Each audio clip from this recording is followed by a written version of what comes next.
നിരന്തരം കുറ്റങ്ങളിലേർപ്പെട്ട് നാട്ടുകാർക്ക് പൊതുശല്യമായി മാറിയ പ്രതിയെ കാപ്പ കേസിൽ നാടുകടത്തി.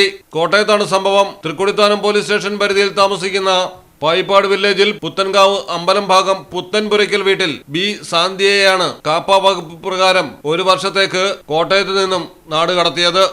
പ്രതി ഈ കാലയളവിൽ നിരവധി സാമൂഹ്യ വിരുദ്ധ പ്രവർത്തനങ്ങളിലാണ് നിരന്തരം ഏർപ്പെട്ടുകൊണ്ടിരുന്നത്. ഉത്തരവ് പ്രകാരം 2026 ജൂലൈ മുതൽ 1 വർഷക്കാലത്തേക്ക് മുൻകൂർ അനുമതിയില്ലാതെ സാന്ധ്യയ്ക്ക് കോട്ടയം ജില്ലാ പോലീസ് മേധാവിയുടെ അധികാരപരിധിയിൽ ഉൾപ്പെടുന്ന പ്രദേശങ്ങളിൽ പ്രവേശിക്കാൻ അനുമതിയില്ല. നിയമം ലംഘിച്ചാൽ കർശന നടപടി ഉണ്ടാകുമെന്ന് ജില്ലാ പോലീസ് മേധാവി വ്യക്തമാക്കി. മലയാളം ടെലിവിഷൻ, കോട്ടയം.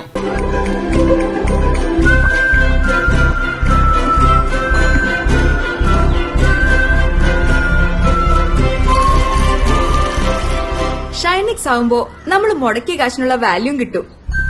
അപ്പൊ എങ്ങനെയാ? ബാക്കി അലക്കല്ലേ?